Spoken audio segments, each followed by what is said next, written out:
हरे कृष्णा।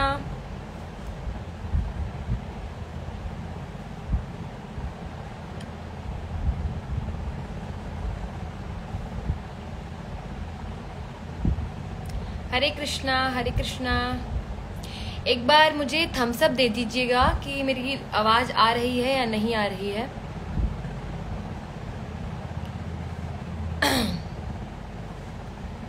हरे कृष्णा।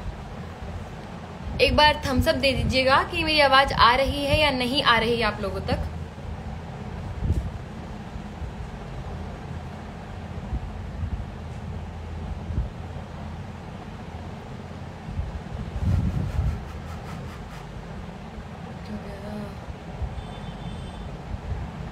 हरे कृष्णा हरे कृष्णा। क्या हो गया जी। चलिए, तो आज की जो लाइव है वो जैसे कि मैं मेंशन कर चुकी थी कि हम इनवाइट कर रहे हैं आशु जी को, जो हमें मॉडर्न डेज में गीता का क्या महत्व है, क्या हमें ज्ञान दे रही है गीता, उसके बारे में हमें थोड़ा समझाएंगे, थोड़ा बताएंगे, हमारी बुद्धि साफ करेंगे। तो मैं अभी इनवाइट कर रही हूँ आशु जी को।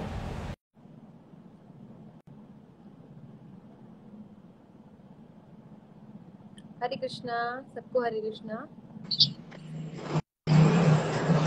हरे कृष्णा।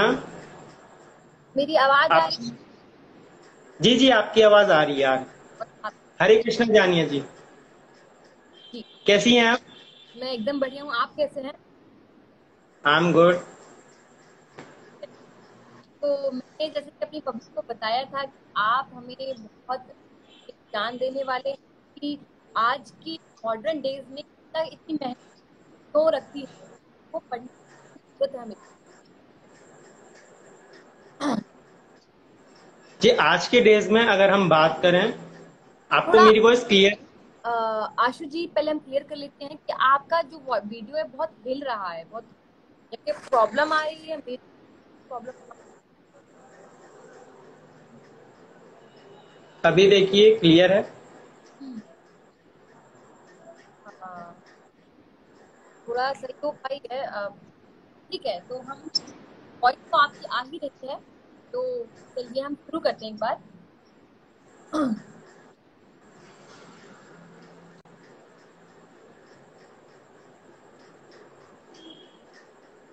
ओके, वॉइस क्लियर है।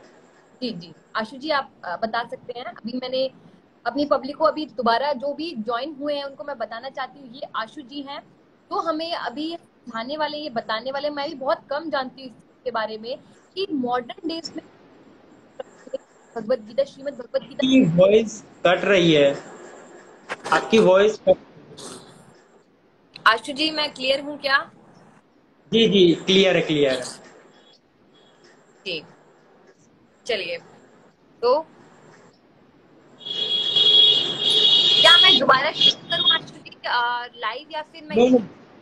मैं आपको बताता हूँ। जी देखिए, आज का हमारा जो टॉपिक हमने रखा है वो है स्पिरिचुअलिटी विद मॉडर्न एज। कि मॉडर्न एज के साथ साथ हम अपनी स्पिरिचुअलिटी को किस तरीके से मैनेज कर सकते हैं। तो ये आज का टॉपिक है। जैसे हमारे पास बहुत ज्यादा वक्त, हम बहुत ज्यादा बिजी रहते हैं। हमारे पास ज्यादा से ज्यादा, अगर हम भगवत गीता की हम बात करें, तो हमारे पास चार चीजें हैं जो हम अपनी डेली लाइफ में करते हैं। पहला तो ईटिंग, दूसरा है स्लीपिंग, मेटिंग एंड डिफेंडिंग। ये चार चीजें जो हम अपनी डेली लाइफ में करते हैं और जो कि नॉर्मली हम करते ही रहते हैं। और ये चार चीजें आप देखिएगा, ये जो चार चीजें हैं वो एनिमल्स में भी कॉमन है। जी बिल्कुल ये चार चीजें एनिमल्स भी करते हैं और हम भी करते हैं। तो अगर ये चार चीजें हम करते हैं और एनिमल्स भी करते हैं, तो उनमें और हमारे अंदर डिफरेंस किस चीज का है? बिल्कुल बिल्कुल। इसको देख करके ये लगता है कि हम भी उन्हीं की तरह सोफेस्टिकेटेड एनिमल्स ही हैं एक तरीके से। तो कॉमन उनके अंदर और हमारे अंदर ये है कि धर्म, कि बिल्कुल जानवरों का कोई अपना धर्म नहीं होता, लेकिन हमारा धर्म है। जी हमारे अंदर एक रूल्स एंड रेगुलेशंस हमारे लिए बनाए गए हैं। जी। आप अगर यदि भारत की यदि हम बात करें, तो भारत एक संविधान के साथ चलता है और जी वो संविधान भारतवासियों के लिए बनाया गया है। ठीक उसी प्रकार से अगर हम बात करें भगवत गीता जी की, तो गीता जी भी भगवान श्री कृष्ण की वाणी है। बिल्कुल भगवान श्री कृष्ण की वाणी है और वो भी भगवान श्री कृष्ण ने हमको इंस्ट्रक्शंस दिए हैं देखिए डिप्रेशन में अर्जुन था, बहुत ज्यादा डिप्रेशन में था, इतना डिप्रेस था कि उसके हाथ से जो था धनुष बाण छूट रहा था कि हे प्रभु मुझे बताइए मैं क्या करूं, मेरे हाथ से धनुष बाण छूट रहे हैं।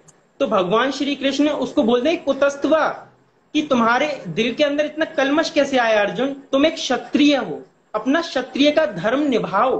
तो भगवान श्री कृष्ण वहां हमें ये संकेत दे रहे हैं, ये सिखा रहे हैं कि हमको अपना धर्म निभाना चाहिए।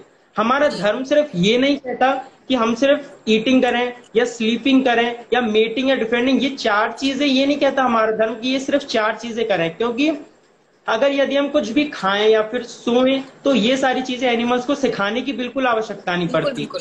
और देखिए ह्यूमंस को सिखाने की आवश्यकता पड़ती है कि किस तरीके से कमाया जाए, लेकिन एनिमल्स को उसकी आवश्यकता नहीं है, वो फिर भी अपना पेट भरते हैं। हम्म, तो ये सारी चीजें हमारे अंदर आप देखिएगा।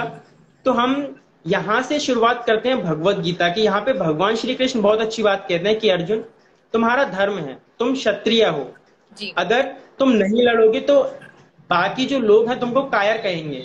हालांकि ये अर्जुन की मन की शुद्धता थी, उसके मन का ये शुद्ध भाव था कि मैं भिक्षाटन करके अपना जीवन व्यापन कर सकता हूं, ये तो उसका शुद्ध भाव था। लेकिन हम बाकी लोगों को कैसे समझाएं, हम तो नहीं समझा सकते ना। दुर्योधन को तो यही लगेगा कि भाई देखो मेरे से डर गया, वो व्यक्ति मेरे से डर गया इसलिए उसने युद्ध छोड़ के भाग गया, और क्योंकि तुम युद्ध भूमि से छोड़कर भागोगे तो दुर्योधन तो तुम्हें कायर कहेगा ही, और साथ में मरने के बाद तुमको नरक की प्राप्ति होगी, तुम्हें स्वर्ग भी नहीं मिलेगा। तो इस प्रकार से हमको हमारे धर्म का पालन करना चाहिए। हम सनातनी हैं, हमें सनातन धर्म के विरुद्ध नहीं जाना चाहिए। देखिए आज की सबसे बड़ी समस्या ये है कि ज्यादा से ज्यादा जो हिंदू लोग हैं, सनातनी लोग हैं, वो सनातन से दूर होते जा रहे हैं। इतने बिल्कुल। सारे लोग ऐसे हैं। जी बोलिए आप। हाँ हाँ, मैं यही कहना चाहती हूँ कि आज का यूथ चाहता ही नहीं है कि उसको कुछ भी ऐसा चीज दिखने को भी मिले। वो चाहता है कि उसके घर में पूजा हो रही तो वो दूर भागता है, उसको कहीं नहीं, वो नहीं चाहता कि उसको ऐसी कुछ चीज देखने को भी मिले, वो चाहता ही नहीं। आज का यूथ बिल्कुल नहीं चाहता ये सब कुछ करना। हम इन्हीं सारी चीजों पे बात कर रहे थे कि हमें हमारा धर्म ये सिखाता है कि हम अल्कोहल से दूर रहें, हम सिगरेट से दूर रहें, हम इन सारी चीजों का सेवन ना करें, क्योंकि ये तो साइंटिफिकली भी आज प्रूव है कि हमारी बॉडी को इससे नुकसान होता है। और ये मैं अगर अपनी, क्योंकि हम जो भी बात करते हैं यदि हम खुद के ऊपर अप्लाई ना करें तो हम दूसरों को सीख नहीं दे सकते या फिर उनको नहीं बता सकते कि तुम ऐसे करो। तो मैं यदि अगर भगवत गीता के ऊपर बात कर रहा हूँ तो मैं डेली भगवत गीता पढ़ता हूँ। मेरी डेली लाइफ में शायद एक दिन ऐसा जाता हो जिस दिन मैं भगवत गीता ना खोलूं। मैं अपने कॉलेज डेज के अंदर भी, मैं अपने कॉलेज में जब हॉस्टल में रहता हूँ तो वहां पे भी मैं डेली भगवत गीता पढ़ता हूँ। मैं ज्यादा पार्टीज में जाना पसंद नहीं करता। जैसे कभी हमारा फ्रेंड्स, शायद आपके साथ भी होता होगा, आप भी बहुत अच्छी डिवोटी है, तो आपका एक फ्रेंड सर्कल होगा, उसमें कई सारे लोग होते हैं कि चलो पार्टीज करने चलते हैं। पार्टीज में क्या है कि उसमें थोड़ा अनियन और गार्लिक भी होता है उसके अंदर, तो हमको खाना अलाउ नहीं है, हम हाँ कैसे खाएं। बिल्कुल। नहीं, लेकिन मैं बताती हूँ, हाँ मेरा सब्जेक्ट एक्चुअली, इससे पहले मैंने ना वो हिंदी वाली जो भगवत गीता, जब मैं अपने घर थी, अब मैं हॉस्टल गई हूँ। जब मैं अपने घर थी, जब मैं यूनिवर्सिटी ऑफ पतंजलि में नहीं थी, तो मैं अपने घर में वो हिंदी वाली गीता होती, तो मुझे संस्कृत नहीं पढ़ी जाती थी। मैं बहुत कोशिश करती थी उसको पढ़ने की, लेकिन मुझसे नहीं पढ़ी जाती। तो मैं मम्मी से कहा कि हिंदी वाली गीता लेकर आओ, तो मैं वो हिंदी वाली गीता पढ़ा करती थी। तो उसमें मुझे सिर्फ, मैं जब छोटी थी मुझे सिर्फ इतना समझ आता था कि अर्जुन बहुत परेशान है, उसको श्री कृष्ण बता रहे हैं कि वो ऐसे कर, ऐसे मत कर, ऐसा करना चाहिए, ऐसा खाना खाना चाहिए, ऐसा ऐसा आसन करना चाहिए। मतलब वो सब कुछ के बारे में बता रहे हैं कि तुम्हारी प्रवृत्ति कैसी होनी चाहिए, तुम्हारा भोजन कैसा होना चाहिए, तुम्हारा शरीर कैसा होना चाहिए, तुम्हारी आत्मा कैसी होनी चाहिए।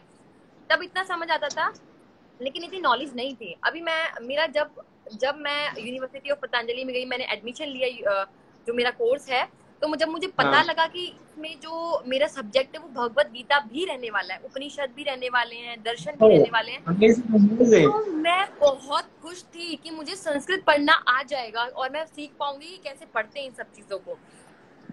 तो पर मेरा जो सब्जेक्ट एक्चुअली अप्लाइड गीता है, application of Bhagavad Gita to manage stress. Stress को मैनेज करने के लिए जो भगवत गीता कैसे हम अप्लाई करें डेली लाइफ में, वो करके था मेरे को। लेकिन मैंने सोचा कि मैं पूरी भगवत गीता पढ़ूंगी, क्योंकि उसमें तो कुछ श्लोक थे कि जो हमें पढ़ने थे, कि जैसे कि अगर तुम ऐसा भोजन करोगे तो तुम्हें स्ट्रेस होगा, इतना सोचोगे तो तुम्हें स्ट्रेस होगा, इस बारे में। तो उसमें सब सिर्फ वो था कि इंसान जैसा अपनी अपनी डेली लाइफ को चलाएगा वैसा उसकी प्रवृत्ति होगी, ऐसा करके था। इतना था सिर्फ। फिर मैंने खुद से करना शुरू करा। तो जो पहला जो उसमें जो पहला भगवत गीता का उसमें वो दे रखा है, गीता शास्त्रम इदम पुण्यम यह पठेत प्रयतापमान विष्णु पदम हाँ। वापी भैशोकाग्नि वर्धितः। मैंने वहां से जब मैंने पहला श्लोक पढ़ा, मुझे इतना अच्छा लगा कि वाओ, सच में कि गीता। भगवत गीता का एक श्लोक, हाँ, जो 15 अध्याय का पहला जो श्लोक है वो मेरे को बड़ा अच्छा लगता है। उसका ऊर्ध्वम मूलम अधा शाखम अश्वत्थ प्राहु अव्ययम छंदासी यस्यै पर्णानि यस्तम वेदसा वेदविद। ये श्लोक बहुत अच्छा लगता है। क्यों? क्योंकि भगवान श्री कृष्ण यहाँ पे कहते हैं ऊर्ध्वम मूलम, यानी कि जो ये मटेरियल वर्ल्ड है, ये जो है ये परछाई है। बिल्कुल। ये जो आध्यात्मिक जगत है इसकी परछाई है। तो भगवान श्री कृष्ण यहाँ पे बता रहे हैं कि जो जो पत्ते हैं ना, इस भौतिक जगत के जो पत्ते हैं वो एक्चुअली तुम्हारी भौतिक इच्छाएं हैं, जो कि दिन पर दिन बढ़ती ही जा रही हैं। जी जी। यदि उन इच्छाओं को तुम नहीं काटोगे, और उनको काटना कैसे है, उन इच्छाओं को तुम यदि काट सकते हो तो आध्यात्म के शास्त्र से तुम उस अपनी इच्छाओं को काट सकते हो। क्योंकि जो इच्छाएं होती हैं और यदि वो पूरी ना हो तो हमें क्रोध आता है। ये श्लोक मेरे को एक और श्लोक बहुत अच्छा लगा। उसका होता क्रोध भवति सम्मोह, यानी कि यदि हम क्रोध करते हैं तो हम सम्मोहन में पड़ जाते हैं। क्रोध भवति सम्मोहन स्मृति विभ्रम हो, यानी कि हमारी स्मृति चली जाती है। स्मृति भ्रमशात बुद्धि नाशो, यानी कि स्मृति भ्रम में पड़ी और फिर बुद्धि काम करना बंद कर देती है। आप देखिए, यदि हम कभी बहुत ज्यादा गुस्से में हो, बहुत ज्यादा यदि हम एंगर में हो, तो हमारा ब्रेन काम नहीं करता। हम सोचने और समझने की शक्ति को ना खो देते हैं बिल्कुल। और वहां से क्या होता है, हम सिर्फ प्रॉब्लम पे फोकस करते हैं, हम सॉल्यूशन पे फोकस नहीं करते, हम सिर्फ प्रॉब्लम पे फोकस करते हैं। वहीं से हमारी और प्रॉब्लम क्रिएट्स हो जाती हैं। इसका यही कारण है। इसलिए हमको जो है क्रोध के ऊपर नियंत्रण करना चाहिए जितना हो सके। यदि हम हमारे ऊपर एंगर हावी हो रहा है तो उस समय ज्यादा से ज्यादा चुप रहे, किसी से बात ना करें, बिल्कुल। अपने मन के अंदर थिंकिंग करें। जी बिल्कुल। वही जो विचार, मतलब मैं बस इतना कहना चाहती हूँ कि आप कोई भी जो मैंने वो श्लोक पढ़ा जिसका जो मतलब था कि आप कितने भी शास्त्र पढ़ लो, कुछ भी पढ़ लो, सबका निचोड़ ही भगवत गीता है। आपको जरूरत ही नहीं है, आप एक बार भगवत गीता पढ़ ली, आपको कोई जरूरत ही नहीं है उसके अलावा कोई शास्त्र, कोई वेद, कोई, मतलब अगर है क्षमता तो पढ़िए, लेकिन नहीं पढ़ा जा रहा तो सिर्फ भगवत गीता पढ़िए, तो आप सब ज्ञान। महाभारत के अंदर दो जो रत्न हैं, जो हम कहें कि बहुत ज्यादा अच्छे जो रत्न महाभारत के अंदर हमको मिले, वो एक तो भगवत गीता मिली हमको, और एक है विष्णु सहस्त्र नाम। जहाँ पे पितामह भीष्म जो है विष्णु सहस्त्र नाम का नित्य पाठ करते थे। वो बताते हैं जब बाणों की शैया पर लेट जाते हैं तो बताते हैं कि मैं विष्णु सहस्त्र नाम का पाठ नित्य करता था। यदि कोई विष्णु सहस्त्र नाम का पाठ करता है तो उसके सारे संकट कट जाते हैं, भगवान उन सारे संकटों को काट देते हैं। तो इसी प्रकार जैसे हमारा प्रारब्ध जो होता है ना, बड़ा बलवान होता है। जैसे बैड कर्मा और गुड कर्मा की हम बात करें, वो भी भगवत गीता के अंदर दिया हुआ है कि जो हमारा प्रारब्ध होता है वो बहुत शक्तिशाली होता है। यदि आपने कुछ गलत किया है, जैसे कि हमारे दो बॉडीज होती है, ग्रॉस बॉडीज और एक सटल बॉडी। ये ग्रॉस बॉडी है जिससे कि अभी हम देख पा रहे हैं, सुन पा रहे हैं, इससे हम भोजन भी ग्रहण कर लेते हैं। लेकिन एक समय के बाद ये ग्रॉस बॉडी ना यहीं पे रह जाती है, यहीं पे रह जाती है, अग्नि के साथ जल जाती है, 5 तत्वों से बनी 5 तत्वों में विलीन हो जाती है। जी जी। और उसके बाद रहती है सटल बॉडी। सटल बॉडी इसके अंदर से निकलती है। गीता के अंदर दिया हुआ है कि सटल बॉडी का एक साइज है जो है 1/10,000 upper part tip of a hair. यानी कि अगर हम अपने इस हेयर के बाल को अगर हम 1/10,000 upper part tip of a cut करेंगे, उसको भी कट करेंगे, तो उतना हमारी सोल का साइज है। केशा ग्रसत भागस्य शतदा कल्प तस्य चा। ये भगवत गीता के अंदर। अब देखिए, आज के आधुनिक वैज्ञानिक इसका पता नहीं लगा पाएंगे कि हमारी सोल का साइज क्या है, लेकिन भगवत गीता के अंदर मेंशन है। आत्मा में विश्वास नहीं है ना। हमारी जो आधुनिक चीज है वो ग्रॉस बॉडी के लिए। हम देखिए, यदि हम कोई भी काम करें तो हम कितना पैसा खर्च करेंगे, वो सिर्फ ग्रॉस बॉडी के लिए होगा। लेकिन हम अपनी सटल बॉडी की बात करें तो सटल, जिस तरीके से ग्रॉस बॉडी को ना भोजन चाहिए होता है समय पे, जैसे गाड़ी है उसको पेट्रोल चाहिए, बिना पेट्रोल के गाड़ी नहीं चल सकती, तो ठीक उसी तरीके से ये जो ग्रॉस बॉडी है इसको भी भोजन चाहिए, ये भी बिना भोजन के नहीं चल सकती। और एक है सटल बॉडी। सटल बॉडी को भी चाहिए कि उसको चाहिए कि आध्यात्म, उसको चाहिए स्पिरिचुअलिटी, उसको चाहिए मेडिटेशन, उसको चाहिए ध्यान, उसको चाहिए चैंटिंग, उसको चाहिए अच्छी रीडिंग भगवत गीता की, जो उसके मन के ऊपर प्रभाव ऐसा डाले देखिए हमारा, हम जो भोजन करते हैं ना उसका भी बहुत बड़ा प्रभाव पड़ता है। कुछ भोजन बहुत, जो हम करते ये मैं हैं फील कर अंश। चुकी हूँ, एक्चुअली मैं फील कर हाँ चुकी हूँ एक कितना प्रभाव पड़ता है। मैं वैसे नहीं, मैंने अपने ऊपर भी फील कर रखा है। अब मैं जहाँ हूँ वहाँ दो तरीके के खाने बनते हैं कि जिसको मिर्च वाला खाना है वो मिर्च वाला का ही तीखा, लेकिन प्याज लहसुन वहाँ नहीं है। मैं इतना खुश, मेरे घर में नहीं खाते प्याज लहसुन।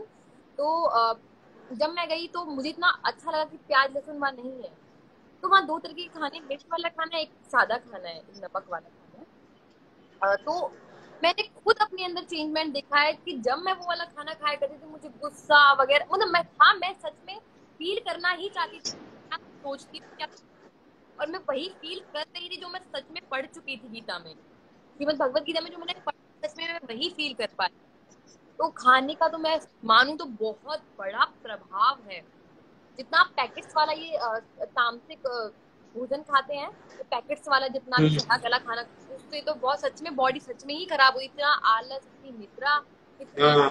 हाँ बहुत, उससे बस बहुत वो होता है कि आप नहीं, मतलब कर पाते अपनी बॉडी को एक्टिव चाहे भी तो, सच में। और मेरी और 17वें अध्याय हमारी में ऑडियंस ये कहना चाह समझाया रही गया है। है, एक्सक्यूज मी, हमारी ऑडियंस ये कहना चाह रही है कि आप हिंदी में बात करिए बिल्कुल, कि हमें समझ नहीं आ रहा आप क्या बोल रहे हैं। तो वो बॉडीज के बारे में बात करते हैं तो इसलिए शायद उनको नहीं समझ, ठीक है। और मैं आपकी एक वीडियो देखी थी, आपकी, ओके, मैंने वीडियो देखा था। आपकी वॉइस कट रही है, आपकी वॉइस कट रही है। ओके, एक्चुअली ना मेरा ट्राइपॉड मेरे हॉस्टल में रह गया। क्लियर है, अब आप ऐसे, बोलिए। हाँ, यस। मेरा ट्राइपॉड तो हॉस्टल में रह गया है, यहाँ मैं थोड़ा सेटलमेंट करके कर रही हूँ, कोई बात नहीं, आगे से हमें ध्यान। ओके, तो बोल रही थी कि मैंने एक वीडियो देखा, सीता जी बोल रही थी कि देख कि मैं मुझे इतना कष्ट क्यों मिल रहा है, मैं इतने क्यों भोग रही हूँ। तो उन्होंने कहा कि क्योंकि तुमने जो एकादशी का फास्ट था वो 10वीं के दिन रख लिया था, ऐसा। हाँ, मैंने एक्चुअली डाला हुआ था ये, इससे पहले मैंने लाइव सेशन किया था, उसमें बताया था कि 10वीं के दिन एकादशी ना रहे। मैंने ये बताया था पहले, अपने लाइव सेशन करा था ये उत्सव ऐप के साथ। तो उसमें मैंने मेंशन किया था कि ये आप सबको बता दीजिएगा कि 10वीं के दिन यदि एकादशी रहेंगे तो उसमें जो पुण्य की बदले पाप लग जाएंगे। इसमें पद्म पुराण के अंदर एक कथा भी थी। हाँ, एक्चुअली हम, हमारे घर में तो है ये, अगर दो एकादशी होती है तो दूसरे वाली एकादशी को हम रखते हैं, हम नहीं रखते उस वाली एकादशी को। वैसे है अभी हाँ, को है ना एकादशी, 25 को है ना एकादशी अभी। हाँ, हाँ, हाँ। तो वही 4 को भी हो रही है, मतलब कल भी हो रही है और परसों भी हो रही है एकादशी। तो कल ना रख कर, ये तो मैंने सुना था, लेकिन इतना बड़ा इसका फल होता है ये मैंने नहीं सुना था कभी। अभी ये मैंने एक्चुअली अपने गुरुदेव से पूछा था। हम्म, तो मैंने अपनी माँ को फोन किया था, तो मैंने उनसे पूछा कि माता जी एकादशी कब की है? तो उन्होंने बताया कि बेटा एकादशी 10वीं के दिन नहीं रहनी है, उसके अगले दिन रहनी है। तो जी, तब मैंने कहा था सबसे कि अगले दिन रहे एकादशी, हाँ, क्योंकि हमारे गुरुदेव हैं कृष्णचंद्र शास्त्री जी। जी, ओके, सॉरी, ठीक है। और बताइए, अच्छा, एक और क्वेश्चन है मेरा कि हाँ, ना यूथ जो विश्वास रखता है, जब भी अगर हमारे साथ हमारे वेद वही चीज कह रहे हैं तो हमारा यूथ नहीं विश्वास कर रहा है, फिर वो जो साइंटिस्ट कह रहे हैं, जो अंग्रेजी किताबें कह रही हैं, फिर वो विश्वास कर पा रहे हैं और वो उस पर ध्यान भी देंगे। जितना अपने शास्त्र अपने वेद कह रहे हैं वो नहीं ध्यान देंगे उस चीज पर। मैंने इतना देखा है ना कि अपना यूथ जानना ही नहीं चाह रहा कि हमारे वेद भी वही सेम टू सेम कह रहे हैं जो ये साइंटिस्ट कह रहे हैं, जो अंग्रेजी किताबों में लिखा पड़ा है, लिखा हुआ है। तो इसके ऊपर अपने यूथ को कुछ समझाइए। देखिए आप एल्बर्ट आइंस्टाइन को ले लीजिए। एल्बर्ट आइंस्टाइन जाने माने वैज्ञानिक रह चुके हैं और हम्म, उन्होंने भगवत गीता पढ़ी। जी बिल्कुल, एल्बर्ट और आइंस्टाइन कहते थे जब भी मैं भगवत गीता पढ़ता हूँ मेरे को ऐसा लगता है कि सारी दुनिया मिथ्या है। हाँ, हाँ, बिल्कुल, एल्बर्ट आइंस्टाइन भगवत गीता पढ़ते थे। और आइजैक न्यूटन ने भी भगवत गीता ने हमारे वेद और शास्त्रों को पढ़ा। उन्होंने भी वेद और शास्त्रों को पढ़कर ही अपना इन्वेंशन करा। कई बार फेल हुए आइजैक न्यूटन, कई हाँ, बार फेल हुए। और हाँ, डॉक्टर एपीजे अब्दुल कलाम ले लीजिए आप, वो तो मैंने जब भगवत गीता पढ़ते थे। बिल्कुल, मैंने जब हमारी भगवत गीता शुरू हो रही थी, क्लासेस स्टार्ट हो रही थी, तब मैंने इतने इतने इन सब के बारे में पढ़ा कि इतने बड़े बड़े सेलिब्रिटीज, इतने बड़े बड़े हमारे जो दार्शनिक थे, इतने बड़े बड़े जो हमारे मतलब साइंटिस्ट थे, उन सबने ये सब भगवत गीता पढ़ रखी है और उनके ऊपर तर्क भी लिख रखा है, भगवत गीता के बारे में बता भी रखा है कि हमने जब इसको पढ़ा तो हमें कैसा फील हुआ, तो हमें क्या प्रॉब्लम आ रही है पढ़ने में। जानिए जी, जो एक्चुअली अगर हम बात करें ना बड़े लोगों की, तो ऐसा नहीं होता कि हमेशा बड़े लोग या फिर बड़े दार्शनिक जो होते हैं वो जो बात कर रहे हैं वो सच है। क्योंकि देखिए, एक बहुत बड़े दार्शनिक हुए जिनका आपने नाम सुना होगा, वो है ओशो। ओशो। ओशो का, हाँ, आपने नाम सुना होगा, बहुत बड़े दार्शनिक हुए। तो उन्होंने एक बुक लिखी थी जिसका नाम था संभोग से समाधि। उनका कहने का मतलब था कि अपनी सारी इंद्रियों को खोल दो। आप अपनी सारी इंद्रियों को यदि आप खोल देंगे और जो आपकी इंद्रियां मांग रही है ना, उन्हें आप देते जाइए। इससे क्या होगा, एक दिन आपका मन बोर हो जाएगा, इंद्रियां वहां से हट जाएंगी और जो है आप समाधि की ओर चले जाओगे। लेकिन इसी के ऊपर एक और बुक लिखी गई जो कि धर्म सम्राट करपात्री जी महाराज ने लिखी थी। हाँ। क्या संभोग से समाधि की ओर, क्या संभोग से समाधि की ओर जाया जा सकता है? ऐसा नहीं है। क्योंकि अगर हम अपनी सारी इंद्रियों को खोल देंगे ना, तो यहाँ पे बहुत बड़ी प्रॉब्लम क्रिएट हो जाएगी। वो इंद्रियां जो है वो फंस जाएंगी उसके अंदर। यहाँ हाँ। पे रोकने की बात करी गई है। हाँ, लेकिन मैं नहीं मानती कि ओशो ने ये पढ़ा, गीता पढ़ा होगा। मैं नहीं मानती, नहीं अगर नहीं, पढ़ी वो, मैंने हाँ, तो पता कि जिन्होंने भगवत गीता पढ़ी, तो अ, मैं सिर्फ यूथ को ये बोलना चाहती हूँ कि हमें क्यों प्रॉब्लम हो रही है इतना। मैं मान अपना जो सिख भाई साहब होते हैं, अपने जो मुसलमान भाई साहब होते हैं, उनके छोटे छोटे बच्चों को आयतें आती हैं, और ये जो उनकी जो सिखों की जो वाणी होती है वो सब आती है उन लोगों को।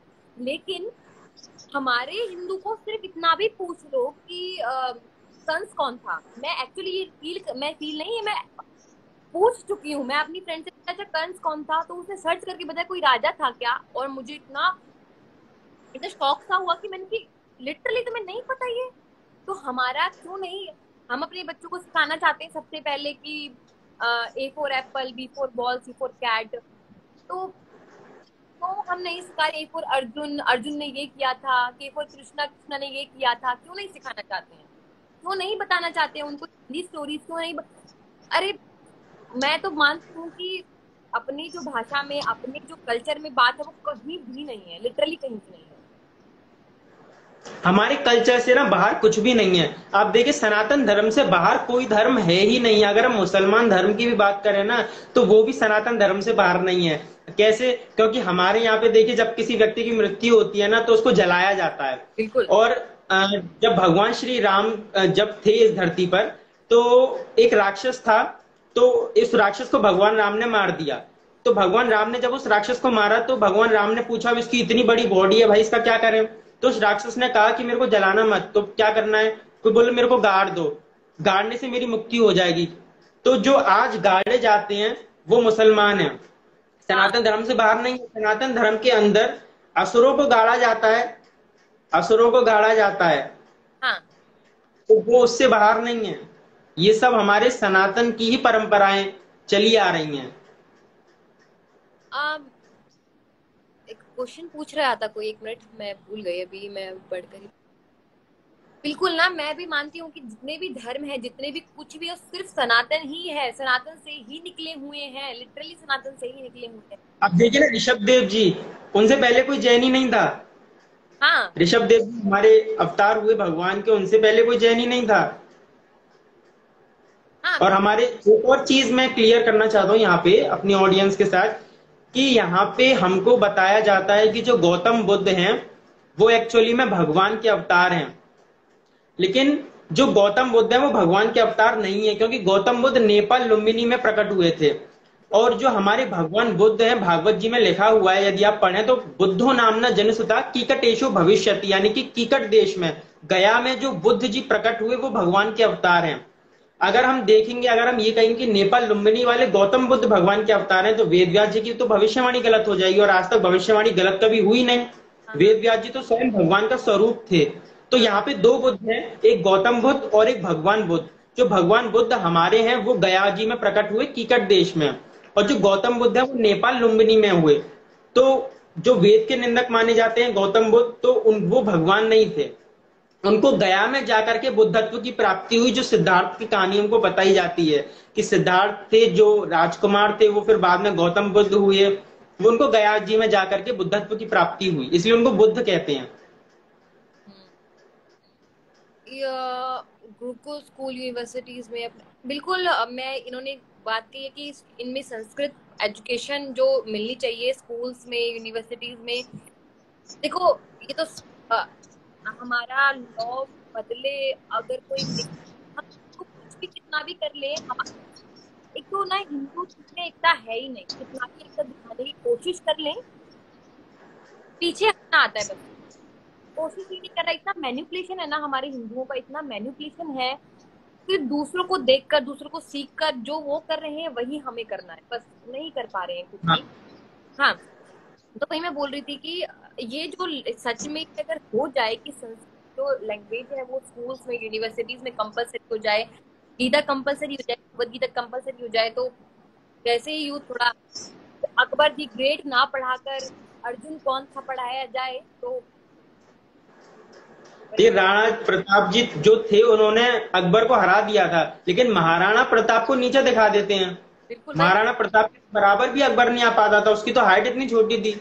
बहुत छोटा था अकबर, बहुत अजीब सा दिखने वाला हाँ हाँ। अकबर दी ग्रेट पर स्टोरीज बना रहे हैं, टीवीज में आ रही है स्टोरी है अकबर दी ग्रेट करके।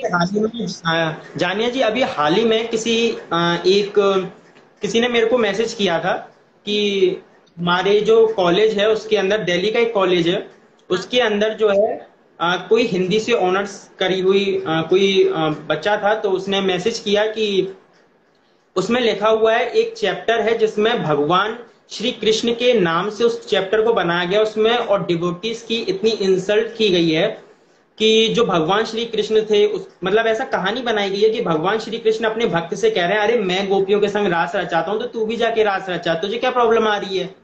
इस तरीके से बदनाम सनातन धर्म को करने की कोशिश करते हैं। कहां से निकल रहा है ये सब? कॉन्वेंट स्कूलों के अंदर से। मैं बताऊं किस लेवल से शुरू हो रहा है ये, उस लेवल से शुरू हो रहा है जहां पर छोटे छोटे बच्चों की किताब में लिखा है Ram is a bad boy और Abdul is a great boy. हाँ।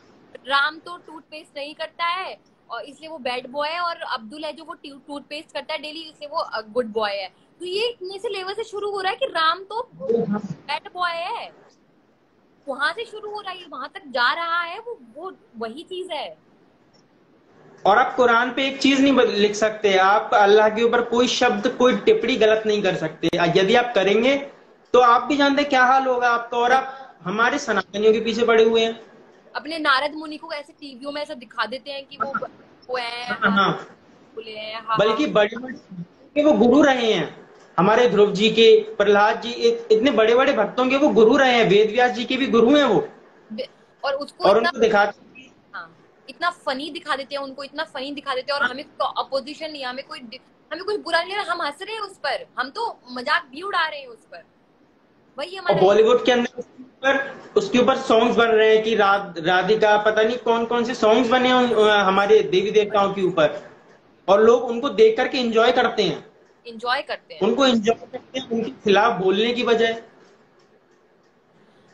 और फिर बात करते हैं कि हमारे धर्म पे उंगली क्यों उठती है। तो क्वेश्चन आ रहा है हमें क्या करना चाहिए फिर?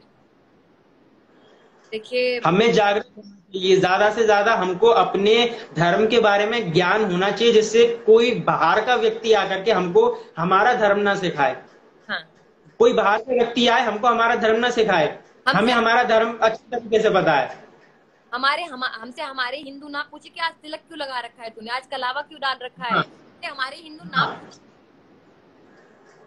हम कंठी माला पहनते, क्यों कंठी माला पहनते हैं? हम पहनेंगे क्यों आप मुसलमान टोपी लगाते हो, क्यों चादर चढ़ाते हो आप? बिल्कुल। अभी पूछ रखा है रुद्राक्ष क्यों पहन रखा है, what is the meaning of rudraksha, अब बताओ। कई सारे लोग मेरे से, आपने तुलसी की माला क्यों धारण की है? मैंने क्या, आपको क्या प्रॉब्लम है? ये तब बंद होगा, इसका आंसर है कि ये सब कुछ कब बंद होगा, ये तब बंद होगा जब हमारे ही हिंदू भाई हमसे बंद कर दे और खुद ये चीज करने लग जाए, खुद अपनी डेली लाइफ में वो सब चीज करने लग जाए। अंग्रेजों के बनाए हुए सारे रूल्स जो आज हम फॉलो करते हैं, स्कूलों के अंदर ना टाई पहनते हैं, और हाँ टाई कितनी गर्मी पड़ती है, लेकिन इतनी गर्मी में भी लोग टाई ऐसे पूरा लगा करके उसको जाते हैं, कितनी गर्मी पड़ती है। और ये सारे अंग्रेज इसलिए करते थे क्योंकि उनके यहाँ पे जो उनके देश वगैरह है वहां पे बहुत ज्यादा सर्दी पड़ा करती है, तो हाँ वो हाँ। टाई लगा के रहते हैं। और यहाँ पे तो बहुत गर्मी रहती है, भारत के अंदर सूरज निकलता है, अमेरिका यूरोप देशों में ज्यादा सूरज निकलता नहीं है, इसलिए वहां पे उस तरीके से रहा जाता है, और वहां की पद्धति यहाँ के लोग अपना रहे हैं। बिल्कुल। वेस्टर्न तो कुछ नहीं छोड़ने वाले हैं अपने यूथ। नहीं, वेस्टर्न तो सब अपना लेंगे, सारा वेस्टर्न जो है कल्चर वो हमारे ही आने वाला है। बच्चे फटी जब जीन्स। अपने रशिया में मैं देखती हूँ ना, मैं इतनी हैरान रहती हूँ, कितना सनातन धर्म को माना जा रहा है रशिया में। दूसरा देश है जो धर्म को मान रहा है, रशिया। वाओ, अभी जगन्नाथ यात्रा के लिए वो प्रिपरेशन कर रहे हैं। मैं उनकी जगन्नाथ यात्रा एक जुलाई से जगन्नाथ यात्रा है, एक दो तीन से जगन्नाथ यात्रा है। तो वो प्रिपरेशन जगन्नाथ यात्रा की उनकी पूछो। एक अंग्रेजी का ही मैंने इंटरव्यू देखा था, जैसे उसको पूछा गया है तिलक क्यों लगा रखा है, क्यों लगा रखा है, क्योंकि पहचान है हमारी इसलिए लगा रखा है। मतलब क्यों क्यों लगा रखा है, इसका क्वेश्चन क्यों पूछ रहे हो आप लोग, कैसे पूछ सकते हो, आपकी गलती क्यों की? ये हमारा साइन है, हाँ बिल्कुल। जिस तरीके से किसी व्यक्ति का साइन होता है ना। वही तो, हाँ। तो और अगर ये लोग हमारे धर्म को इतना फॉलो करने में इतना विश्वास रखते हैं, वो अपने घर छोड़कर आ रहे हैं, अपने धर्म को फॉलो कर रहे हैं, अपने धर्म को शो कर रहे हैं कि सनातन धर्म से अलग कुछ भी नहीं है, जो भी है कृष्ण है, उसके अलावा कुछ भी नहीं है। वो कह रहे कि सब कुछ खराब है और ठीक है। वो कह रहे हैं ये सब कुछ, और हमें मानना ही नहीं है। वो कह रहे हैं हमें तब भी नहीं मानना है।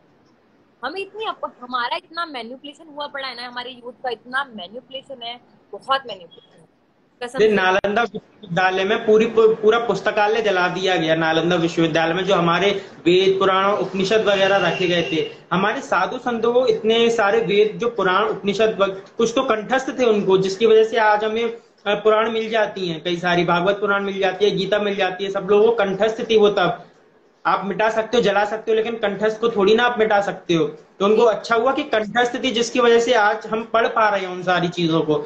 उपनिषद की हमारी इतनी छोटी छोटी बुक आती है उपनिषद की, जी जी जी जी। वो सारी जला दी गई नालंदा विश्वविद्यालय के अंदर। चाणक्य पंडित की बहुत बड़ी लाइब्रेरी थी वहां पे। हाँ, जब मैकाले ने तो देखी थी यूनिवर्सिटी, ये जो ये थी नालंदा थी, ये थी तक्षशिला थी। जब ये मैकाले ने देखी तो उसने अपने जो पापा को हाँ मैसेज लिखा कि अगर हिंदुस्तान को खत्म करना है, खोखला करना है, तो उसका जो ये एजुकेशन सिस्टम है उसको खत्म कर दो, हाँ, जला दो उसको। वही वही हुआ है। मैकॉले ने किया क्या है, मैकॉले ने किया है कि व्यक्ति जो बच्चे हैं ना, वो जाएंगे कॉन्वेंट स्कूल के अंदर, शरीर से तो ये लगेंगे हिंदू, लेकिन निकलेंगे अंग्रेज बन के, और हाँ, अपने ही धर्म के खिलाफ ये लोग लड़ेंगे। मैकॉले नौकर की बहुत बड़ी साजिश थी। नौकर बनना और सिखाया हमको, नौकर हाँ, बनना नौकर सिखाया बनना। था। और आज के लोग, कुछ लोग तो मैकॉले का नाम भी नहीं जानते होंगे कि मैकॉले है कौन। वही है जो सब खोखला कर चुका है हमको, पूरा हमारे हिंदुत्व को, पूरे हमारे संस्कार को, पूरे संस्कृति को, सबको जो खोखला कर चुका है वही मैकाले है। मैकॉले ने पूरा एजुकेशन सिस्टम में उस तरीके से बदलाव किया है कि इनको इन्हीं के धर्म के खिलाफ भड़काना। वहां पे आप देखिए, टीचर से आप ज्यादा सवाल जवाब नहीं कर पाएंगे, लेकिन यहाँ पे अगर आज भी आप देखें ना, कि जो लोग भागवत भी करते हैं उनसे जाके लोग ऐसे ऐसे प्रश्न पूछते हैं कि आप हमें ये बताइए, लेकिन कुरान से जाकर के आप मोहम्मद से प्रश्न नहीं करेंगे कि आप हमें कुरान में ये लिखा है, क्यों क्यों लिखा हुआ है ये चीज, बाइबल में लिखी हुई है ये चीज क्यों लिखी है। ओके, क्वेश्चन आ रहा है, क्या कर दिया मैकॉले ने? मैकॉले ने पूरा एजुकेशन सिस्टम बर्बाद कर दिया जो आज हम पढ़ रहे हैं। आप इंटरनेट पे जाके सर्च मार अच्छा, सकते हैं कि देखने वाले मैकॉले के लिए कौन है। क्या? बिल्कुल बिल्कुल। ओके, आप क्वेश्चन ये भी आ रहा है, क्वेश्चन नहीं, ये एक चीज पूछी जा रही है कि हमें देखने वालों को क्या शिक्षा मिल रही है आपकी लाइफ देखने से? एक्चुअली हमें, हमारे लिए क्या आपका वो है इनपुट? हम आप सबसे सिर्फ इतना ही चाहते हैं कि अपने धर्म को ज्यादा से ज्यादा पहचानें, अपने धर्म को ज्यादा से ज्यादा फॉलो करें, भगवत गीता को पढ़े, कोई बाहर का व्यक्ति आपसे आकर के ये ना कहे कि देखिए आपके धर्म में ऐसा है, तो आपको उसके प्रश्न का उत्तर पता होना चाहिए कि हम क्यों टीका लगाते हैं, क्यों कंठी माला पहनते हैं, क्यों हम चोटी रखते हैं। उन सारे प्रश्नों के उत्तर वैज्ञानिक सही तरीके से पुराणों के अंदर लिखे हुए हैं। यदि आप जाकर के पढ़ेंगे तो आपको पता चलेगा। हाँ, तो कुछ थोड़े छोटे लेवल से स्टार्ट करिए। नहीं पढ़ा जाता है संस्कृत, हम मानते हैं कि हमें नहीं सिखाई गई है संस्कृत, हम नहीं पढ़ पा रहे हैं, कोई दिक्कत नहीं अंग्रेज है। नहीं पढ़ पाते थे संस्कृत, अंग्रेज संस्कृत नहीं पढ़ पाते थे, इसलिए उन्होंने सारा कुछ इंग्लिश में करा। अब कोई व्यक्ति कहे कि आपको इंग्लिश नहीं आती, आप तो मूर्ख है भाई, आपको इंग्लिश नहीं आती, तो भाई आपको संस्कृत नहीं आती, आप भी तो महामूर्ख हैं। आपको हमारी भाषा नहीं, देखिए जानिया जी कितना मतलब मैनिपुलेशन हुआ है। यदि हमको इंग्लिश नहीं आती तो हम मूर्ख हैं, और आपको हमारी भाषा नहीं आती तो आप इंटेलिजेंट है। मतलब ये कहाँ की बेतुकी है। आपको खुद की नहीं भाषा आ रही है, जो आपकी खुद की रियल भाषा आपको वही नहीं आ रही और आप बोल रहे हैं हमको मूर्ख है। अच्छा, क्वेश्चन आ रहा है क्या पढ़े पहले, पढ़ना क्या है पहले, क्या पढ़ना शुरू करें? आप भगवत गीता पढ़िए, और आप हिंदी में पढ़िए। यदि आप संस्कृत नहीं पढ़ पा रहे हैं तो कोई बात नहीं, क्योंकि आपको मतलब पता होना चाहिए। ये नहीं कि आप संस्कृत पढ़ रहे हैं मतलब नहीं पता, तो क्या फायदा पढ़ने से। हिंदी में पढ़िए, और यदि आप इंग्लिश में कंफर्टेबल है तो इंग्लिश में पढ़िए, क्योंकि भगवत गीता हर एक लैंग्वेज में अवेलेबल है। आप जिस भी लैंग्वेज में कंफर्टेबल हो, इंग्लिश, हिंदी, तमिल, तेलुगु, जो भी आपकी लैंग्वेज है आप उसमें पढ़िए। यदि आप एक श्लोक भी डेली पढ़ेंगे तो आपको बहुत नॉलेज हो जाएगा अपने धर्म के बारे में। बिल्कुल बिल्कुल, एक श्लोक पढ़ें, पढ़ने की कोशिश ही करें, फिर उसकी हिंदी पढ़ें, उसका मतलब पढ़ें, तो कम से कम एक दिन में कुछ आपको ज्ञान मिलेगा। बिल्कुल। और एक ये बोल रहे थे कि गायत्री मंत्र का क्या, गायत्री मंत्र के देखिए मेडिकल स्टोर में यदि आप जाएंगे ना तो वहां पे बहुत सारी दवाइयां होती है, लेकिन सारी दवाइयां यूज की तो हैं, लेकिन डॉक्टर आपको चूज करके देता है कि आपको ये दवाई खानी है, वो रिकमेंड करता है आपको, आप नहीं करते। इसीलिए अपने गुरुदेव को बनाइए। मंत्र तो बहुत सारे हैं, गुरुदेव बनाइए आप, मंत्र बहुत सारे हैं, लेकिन कौन सा मंत्र आपके लिए सही है वो गुरुदेव आपको बताएंगे। मंत्र बहुत सारे हैं, क्योंकि मंत्रों के गलत उच्चारण से कई बार हानिकारक चीजें भी हमारे साथ घट जाती हैं।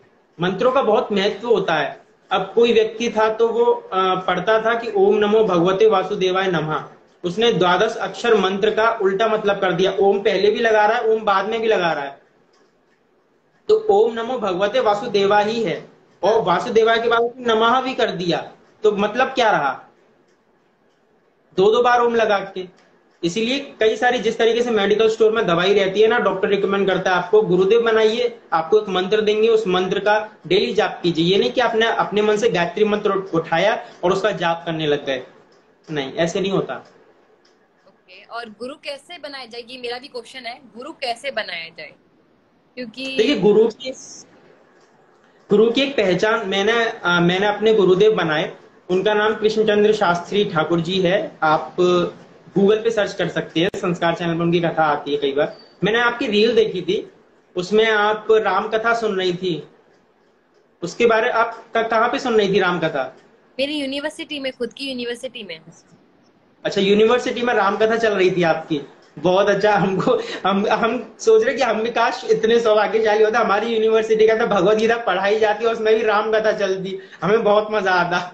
बहुत अच्छा तो देखिए गुरुदेव के लक्षण ये होते हैं कि यदि आपको गुरुदेव बनाने हैं तो सबसे पहले उनकी वाणी को सुनिए, क्योंकि वाणी का प्रभाव बहुत ज्यादा होता है। यदि वो गुरु अपनी वाणी से जो बोल रहा है, यदि वो खुद उसमें अपने आचरण के अंदर ला रहा है, उसके आचरण के अंदर यदि वो सारी चीजें हैं, तो आप उनको गुरु बनाइए।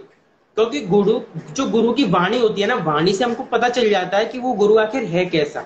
यदि कोई भी, मैं आपको रिकमेंड करूंगा कि यदि आप किसी के भी पास गुरु मंत्र लेने के लिए जाएं, यदि कोई भी आपसे पैसे मांगे तो 1 रुपया उसको मत देना, तो समझ लेना कि वो व्यक्ति फ्रॉड है, क्योंकि कभी भी गुरु मंत्र देने में पैसे नहीं लगते हैं। गुरु हैं हमारे, हम अपनी इच्छा अनुसार कुछ दक्षिणा अवश्य देते हैं, दक्षिणा की परंपरा है, दक्षिणा की परंपरा हमारे सनातन में है, क्योंकि गीता में भी लिखा हुआ है अदक्षिणम, यानी कि यदि आप दक्षिणा नहीं दोगे गुरुदेव को या ब्राह्मणों को, तो वहां पे जो है ये अच्छी बात नहीं है, ये संस्कार भी नहीं है, और देनी चाहिए, क्योंकि वो भी अपने घर का निर्वाह करते हैं, अपना घर चलाते हैं, तो अपनी मर्जी से। मूवीज को देख कर कि एक मंत्र बोलो फिर 5 रुपए मिलेंगे, यही मैनिपुलेशन हाँ दिमाग का हुआ पड़ा है। हाँ और सीख रहे हो कि जब वो अच्छा सही मंत्र बोलेगा, सही बोलेगा, तो हम उसको 5 रुपए देंगे। नहीं, आपके घर में ब्राह्मण ने पैर रख दिया तभी दक्षिणा बनती है, सिर्फ तभी। हाँ। मंत्र बोलने पे, ये ओ माय गॉड मूवी देखने से कुछ नहीं, कुछ भी नहीं है, ये सब कुछ लिटरली कुछ भी नहीं है। कई सारे लोग मजाक उड़ाते हैं शिवलिंग का कि शिव आप लिंग की पूजा करते हैं। अरे आप शिव लिंग की पूजा करते हैं, लेकिन उन मूर्खों की बुद्धि वहीं पे अटकी हुई है। जिसकी बुद्धि जहां है वहीं अटकी रहती है। अब उनको नहीं पता कि शिवलिंग का अर्थ क्या होता है। तो देखिए शिवलिंग जो होता है ना, वो जो पूरी प्रकृति है, जिसके अंदर पूरे जीव आ रहे हैं। ये देखिए, ये इस प्रकार से एक प्रकृति है। यहाँ से जीव आते हैं काल शक्ति से, और ये बन गया लिंग, और यहाँ पे आ गया शिव। यानी कि लिंग का मतलब सिर्फ वो चीज नहीं होती जो ये मूर्ख लोग सोचते रहते हैं। लिंग का मतलब एक प्रतीक होता है, भगवान शिव का सिंबल है वो। हर चीज का मतलब स्त्रीलिंग होता है, पुल्लिंग होता है। कई बार व्याकरण में भी पढ़ाया जाता है। यदि आपने पढ़ा हो, नहीं पढ़ा हो तो आपको पढ़ना भी चाहिए। तो सारी चीजों के अर्थ के अनर्थ ना करें। हाँ बिल्कुल बिल्कुल। पुराणों में लिखा हुआ है, और नहीं तो यूट्यूब पे बहुत सारी चीजें आप अवेलेबल हैं। बहुत अच्छे अच्छे भागवत कथाकार भी हैं, वाचक भी हैं। आप उनकी कथाएं सुनिए, बहुत सारी नॉलेज आपको वैसे ही प्राप्त हो जाएगी। जी जी। आपके डाउट्स भी क्लियर हो जाएंगे।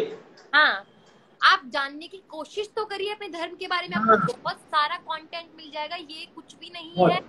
आप, हमारा सिर्फ मोटिव ये कि आपको अवेयर करा जाए अपने धर्म के से रिलेटेड, अपने धर्म के बारे में बताया जाए, सिर्फ ताकि आप उसके बारे में और रिसर्च कर सके, सर्च कर सके और अपने जीवन में उतार सकें। मोटिव ये है कि कम से कम कोशिश तो करिए अपने धर्म को जानने की, तो अपने आप इधर सामने आ जाए। अच्छा, लोग कई बार कि आप जी जी। दोनों से, आपकी वॉइस क्लियर नहीं आ रही। आप कौन सी यूनिवर्सिटी में स्टडी कर रहे हैं फिलहाल में? मैं अभी मथुरा यूनिवर्सिटी में, जीएलई यूनिवर्सिटी में हूँ। अच्छा, क्या कर रहे हैं कोर्स? मैं बीबीए ऑनर्स कर रहा हूँ। बीबीए? हाँ, BBA honours, Mathura GLE university से। मैं पहली बार यूनिवर्सिटी में गया था। तो आप, अभी हमारी बात हुई थी ना खाने के, मेरे को बड़ी प्रॉब्लम हुई थी, क्योंकि वहां पे क्या था कि प्याज लहसुन का खाना भी बनता था। हाँ हाँ। और अगर आप कहो तो आपके लिए अलग भी बन जाता है खाना। तो कई बार है, क्योंकि मैं जो हूँ, मैं मैक्रोनी, पास्ता, मैगी, चाउमीन, ये सारी चीजें नहीं खाता। और ये सारी चीजें वो बनाते भी नहीं है फिर बिना प्याज वगैरह की। तो मैं फिर छोड़ देता हूँ। मेरा ये समझ लिया आधा खाना रह जाता है, मैं खाता ही नहीं हूँ। मैं खाने जाता ही नहीं हूँ। मतलब मैं एक सिर्फ ये मान लीजिए कि एक टाइम खाता हूँ, या फिर आधे से ज्यादा टाइम भूखा रहना पड़ता है। मेरे लिए वहां पे खाने की ये प्रॉब्लम है। लेकिन ठीक है, कोई बात नहीं। अभी हमारा 1 साल रह गया, उसके बाद कंप्लीट हो जाएगा। फिर वहां से हम, हमारा ऑफ हो जाएगा। ओके, तो प्रॉब्लम तो लाइफ में आती हैं, लेकिन उन प्रॉब्लम से हम डील कैसे करते हैं, ये हमारा एटीट्यूड, हमारा ये डिसाइड करता है कि हम उन प्रॉब्लमों में स्टक ना रहें, उन प्रॉब्लमों से आगे निकलें। बस ये ना सोचें कि यार प्रॉब्लम आ गई, अब तो यार प्रॉब्लम ही हमारे अंदर, प्रॉब्लम ही प्रॉब्लम है, क्या करें, भगवान ने इतनी प्रॉब्लम दे दी है ना। भगवान के पास भी प्रॉब्लम थी जब वो धरती पर थे। श्री राम जंगल में रहे थे 12 साल की उम्र में। अरे सॉरी, शादी है हमारे पड़ोस में। कोई बात नहीं, आपको जाना है? सॉरी, तो जा रहा था। ओके, और मेरा है ये कि मैं यूनिवर्सिटी ऑफ पतंजलि में पढ़ती हूँ, मास्टर हूँ योगा साइंस। मेरा का है साइंस में, नॉर्मल साइंस में, और मैं मास्टर्स कर रही हूँ योगा साइंस में यूनिवर्सिटी ऑफ पतंजलि हरिद्वार से, बाबा रामदेव की यूनिवर्सिटी। अच्छा। बाकी मुझे वहाँ कोई प्रॉब्लम नहीं है, एक्चुअली कोई प्रॉब्लम नहीं है। जो मैं चाहती थी, जो मैंने सोचा भी नहीं था एक्चुअली, और जो मुझे मिल गया, मुझे बहुत अच्छा लगता है काफी। श्रीमद् भगवत गीता पढ़ने को, अभी दर्शन पढ़े थे, 9 दर्शन पढ़े थे अभी हमने, और भगवत गीता, और अभी आप बताइए। हाँ हाँ, आप बताइए ना, 9 दर्शन के बारे में जरा कुछ बताइए थोड़ा सा। ठीक है, ओके, ठीक है। 6 दर्शन जो हमारे यहाँ होते हैं वो आस्तिक दर्शन होते हैं, और 3 दर्शन हमारे नास्तिक दर्शन होते हैं।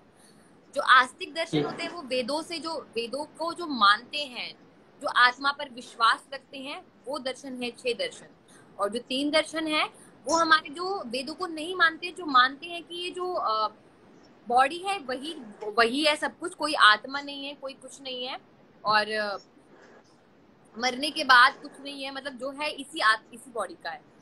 सबसे जो खराब दर्शन है वो चार्वक दर्शन है, जो आपको सिखा रहा है, चार्वक दर्शन में जो हमें ये सिखा रहा है कि एक ही बॉडी मिली है, जैसे जिया जा सके वैसे जियो, मांग कर खाना है मांग कर खाओ, लेकिन खाओ, एक दिन तो मर ही जाना है, जितना इंद्रियों को भोग सकते हो उतना भोगो, क्योंकि एक दिन तो मर जाना है। कुछ आत्मा नहीं, कुछ परमात्मा नहीं, कुछ भी नहीं है। ये चार्वक सबसे खराब दर्शन है। और जो इसके अंदर नास्तिक दर्शन के अंदर ये जो चार्वक आ रहा है, और उसके अंदर 2 दर्शन और है, जैन और बौद्ध। जैसे बुद्ध की स्टोरी है, जो बुद्ध ने जो देखा था कि वो देख रहा है कि उसकी स्टोरी जहाँ से शुरू हुई सिद्धार्थ की, कि वो वो घर से निकल गए थे। जब वो घर से निकले तो उन्होंने पहले एक बूढ़ा देखा, एक मरा हुआ आदमी देखा, एक बच्चा देखा, जो तीनों ही दुखी थे अपनी अपनी स्टेट से, कि कोई मरीज था दुखी हो रहा है, कोई बूढ़ा था वो चल नहीं पा रहा था, एक मरा ही पड़ा है बिल्कुल, उसका जीवन में कुछ नहीं बचा है, एक बच्चा है जो खिलौने के पीछे रो रहा है।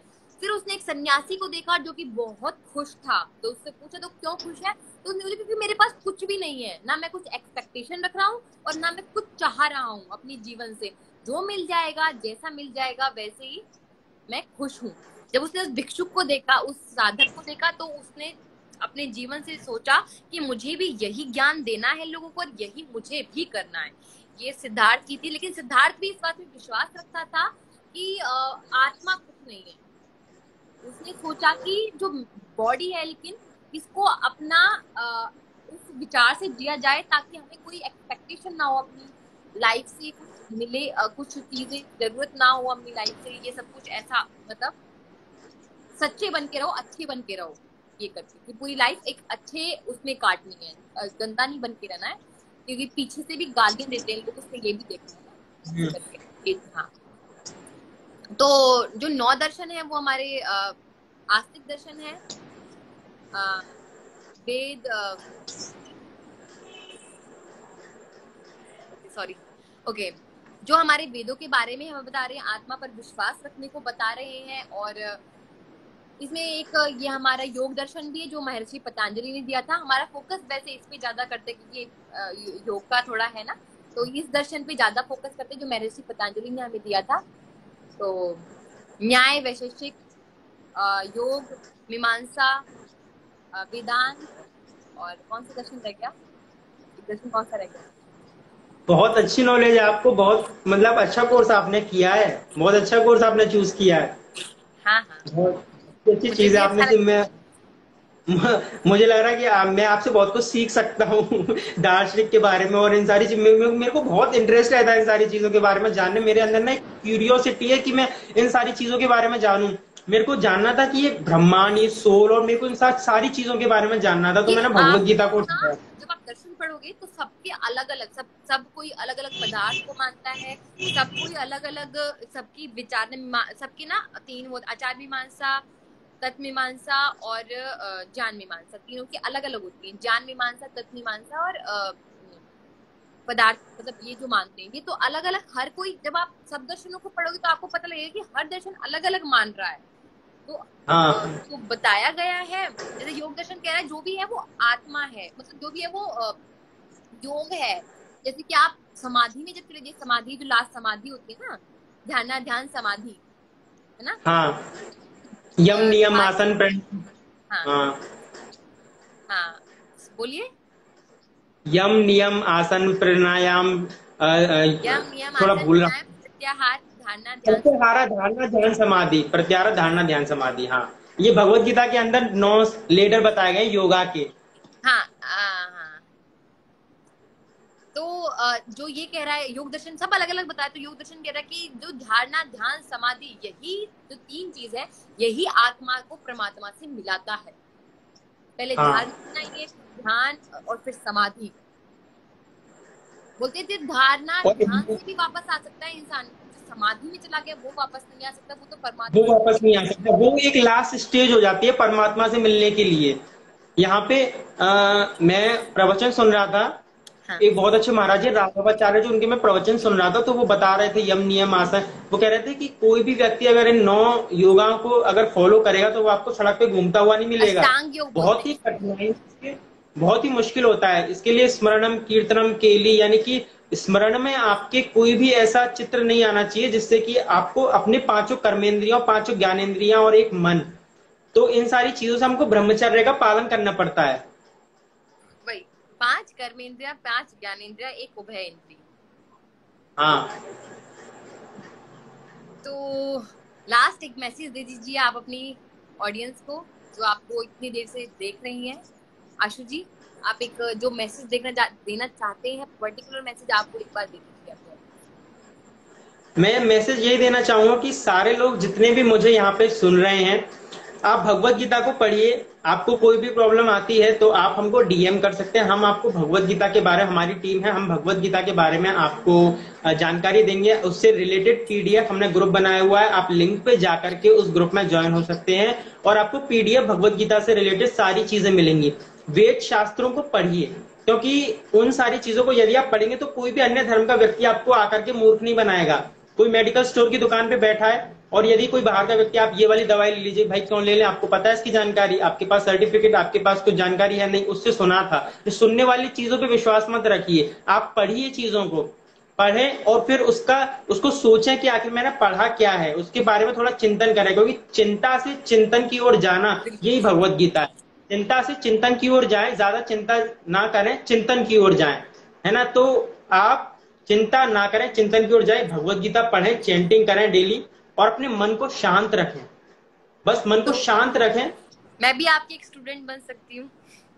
ओके, तो किसी को भी मुझे लगता है कि मैं आपका स्टूडेंट बन सकता हूँ। आपने जो इतने सारे दर्शन मेरे को बताए, मेरे को दर्शन के बारे में ज्यादा नॉलेज नहीं, मैं आपको बताऊं, मैं भगवत गीता पढ़ता हूँ। मेरे पास अभी मैंने वाल्मीकि रामायण भी मंगाई थी, भागवत पुराण के बाद मैंने हाँ भागवत वो पुराण पढ़ी। महादर्शन, महा रामायण, हाँ महारामायण, बाल नहीं नहीं नहीं, सॉरी, आपने कौन सी वाल्मीकि मंगवाई? हाँ, वाल्मीकि रामायण, अभी मैंने भगवत गीता पढ़ी। आप ना और भगवत महारामायण गीता, भी पढ़ना, जो योग वशिष्ठ जी ने, जब राम जी इस मटेरियल वर्ल्ड से बहुत परेशान थे, जब वो योग वशिष्ठ जी के पास गए। वैसे काफी लोग बोलते हैं, काफी दर्शन भी बोलते हैं कि ये सिर्फ वेदांत दर्शन को बताने का एक तरीका था, लेकिन ये कोई कैसे ऐसा कुछ था नहीं। लेकिन जो मानने वाले हैं वो ये बोलते हैं कि कई हजार साल पहले लिखी गई है। ये तब लिखी गई थी जब राम जी मटेरियल, जब वो अपने उधर से गुरुकुल से आए और उनको ब्राह्मण के लिए भेजा, पूरा संसार वो घूम कर आए, और वो आकर ना बहुत दुखी रहते थे, बहुत दुखी रहते थे। तो ना एक बार योग वशिष्ठ जी आए, तो योग वशिष्ठ जी को उनसे पूछा, हाँ, योग वशिष्ठ जी से पूछा उन्होंने कि उसको, राम को बुलाओ, ऐसा वो जो पहले असुर वो कौन था, असुर जो पहले असुर को मारा था राम जी ने? टाड़का। ओके, टाड़का। तो कि एक राक्षसी को मारना है तो राम को बुलाओ। तो उनके पिता ने कहा कि मैं हूं ना, मैं जाऊंगा, मेरे बेटा क्यों जाएगा, छोटा है अभी। हाँ तो योग हाँ जी ने कहा नहीं, वही जाएगा, वही करेगा उसका अंत। तो जब उसको जो वो गुप्त वो द्वारपाल था, जो द्वारपाल था, वो जब बुलाने के लिए गया तो उसने देखा कि राम बहुत दुखी है, वो कई दिन से दुखी है। तो वो आकर बताता कि मैं राम को कई दिन से नोटिस कर रहा हूँ, वो कई दिन से दुखी है, मैं क्या करूँ। तो मैं नहीं बुला सकता उनको इस हालत में। तो योग वशिष्ठ जी उनके पास गए, उनसे पूछा, तो उन्होंने बताया कि जब मैंने मटेरियल वर्ल्ड को देखा, जब मैंने संसार को देखा, संसार में बहुत दुख है, कैसे इस दुखों से बाहर आया जाए, क्या है, क्यों है ऐसा, मैं क्यों दुखी हो रहा हूँ इन सबको देखकर। तब योग वशिष्ठ जी ने महारामायण सुनाई थी। जो पाठ था वो महारामायण कहलाया, जो उनको ज्ञान दिया था योग वशिष्ठ जी। तो योग वशिष्ठ भी है उसका किताब का नाम, योग वशिष्ठ किताब करके है एक, वो भी हम पढ़ रहे हैं। और ये किसने लिखी? वशिष्ठ जी ने। योग वशिष्ठ जी ने ही। मुझे नहीं पता लिखी किसने है, लेकिन ये कन्वर्सेशन है राम जी के और योग वशिष्ठ जी के बीच का। मुझे नहीं याद किसने लिखी, मैं भूल चुकी हूँ, सॉरी। हाँ, लेकिन ये वेदांत दर्शन बताता है कि जो भी है वो ना ईश्वर की सत्ता है, संसार कुछ भी नहीं है। ये बोलता है कि संसार की सत्ता नहीं है, ईश्वर की सत्ता है जो भी है। ईश्वर जैसे कि वेदांत दर्शन दो तरीके के होते हैं, अद्वैत और द्वैत। जो हाँ। हाँ, अद्वैत और द्वैत। जो द्वैत होता है वो ये बोलता है कि भगवान तो है ही, जो ये संसार है भगवान ने ही बनाया, तो ये भी तो भगवान की रचना हुई, तो ये भी तो सच है। जैसे भगवान सच है वैसे ये संसार भी सच है। लेकिन अद्वैत वेदांत क्या कहता है कि नहीं, ये सब है ना, ये छलावा है, भगवान के द्वारा छला हुआ, हमें फंसाने के लिए। ये जो भी है सिर्फ भगवान है ही, संसार कुछ नहीं है, सिर्फ भगवान की सत्ता है, संसार की सत्ता नहीं है। जैसे मकड़ी जाला बना देती है और अपने ही जाले में और कीड़ों को फंसा के और फिर बाद में अपने ही जाले को मिटा देती है, वैसे ही संसार एक भगवान की माया है, भगवान ने बनाया, बाद में भगवान ही मिटा देते हैं। हाँ, वही तो ये अद्वैत वेदांत को समझाने का एक तरीका था, महारामायण, योग वशिष्ठ। तो आप अगर पढ़ेंगे तो आपको अच्छा लगेगा।